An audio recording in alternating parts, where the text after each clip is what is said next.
improve and to go further. You may just combine and profession and language and meeting no threshold here still. So, well, as what you need English for, right? That's the first time you said that it was Korea, right? You absolutely. First of all, it's Korea. Then I'm saying I say about France. What does it mean? Why English and France? What is the language of international communication? Absolutely, yes, you're absolutely right. Well, traveling, yes, you can travel without asking for your guidance, yeah, for doing anything like that. You just buy tickets and go and meet people over there. For example, I can share my experience of like traveling and making friends abroad. You just there are a lot of websites you can find, social websites, right? You can find a host for you or a guy who may just to take you by the hand and walk with you around and show you some local places over there. You can work not for tourists, so you can bring some something with him, right? And he can show you almost everywhere and tell you about the country, and that's the best way of getting acquainted with another country, as I think. So, well, Korea gives you money. Through money, you get freedom, and you can travel and make friends abroad, for example. And all of that is success, in my point of view. Well, it was just a few pictures about teaching. Well, now I have, as I said, 3 jobs. One job is teaching here, and it was just some private school. It was 4 years ago, maybe 5.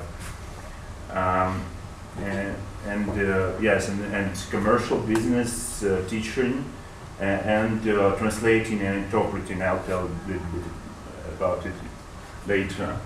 Well, so meeting people from all over the world. I worked for the Ministry of Natural Resources, and here is the head of Roshydromet. I was interpreting him during lots of conferences. So it was some kind of like I traveled with him 4 or 6 times a month. So it was a really terrific job. So you can't have family with such job because, I guess, how does he have? Because it's absolutely impossible. Well, that's Robert Kennedy. It's a relative of that Robert Fitzgerald, John Fitzgerald Kennedy. There's airport in New York, you know. And he had some.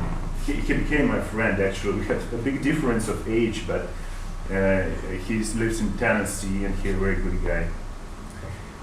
Well, that's Pachuri. That's another guy. Well, you may see the head of Hydromet Center of Russia, Mr. Vilfan, Roman Mendelich. Here is the United Nations Deputy Secretary General, and he gave me my first job, like translation, freelance translation for UN. Well, that's my first job. And here is again in Kazan. It was some meeting was over there. Well, it's Detlef Majewski. It's German. We can speak German with him. So that's why you have to speak not only English, right? Because, for example, Detlef Majewski speaks English as well. He speaks English pretty good, but it's quite, you know, a chemical. When you can speak German with him, for example, he gets pleasure. And that's about preparation for Sochi Olympic Games.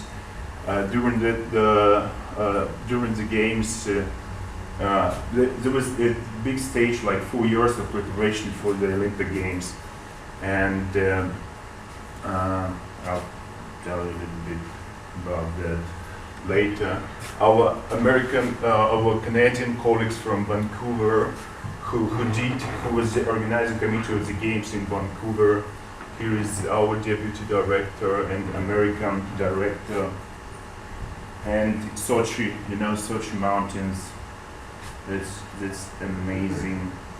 By the way, here is the head of Vancouver Games, the organizing committee, Chris Doyle, and it was, I remember those interpretation because it was 7 hours and there was only one translator, and just exhausting. So different working moments. Like it was in China.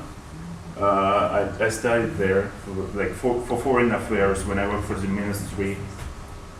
It is Shanghai. By the way, do you know how they type SMS messages in Hong Kong or Shanghai?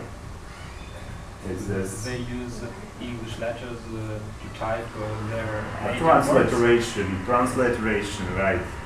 But in Hong Kong, actually, they just write it in English because everybody speaks English there. So it's China again. By the way, about traveling, that's a good idea. I didn't come up with such things in Russia because that's a free walking tour. Maybe anybody of Europe tried it, because almost all over the world, in every big city, you can find a free walking tour. So you pay no money, but a young guy just leads you through over the city and tells you lots of good words about the city. So that's just lots different, almost all over the world, right? With such, yes. Last pictures. That was in the main operation center in Abdur. All of things were controlled from this center. So that is just meeting with our Korean friends. As you know, they're having Olympic Games in Korea and Pyeongchang in 4 years. That's why they were sharing our experience there. So that's it. I wish you good luck and determine your future way of doing. What will you do after the university? Because that's the most difficult question, actually.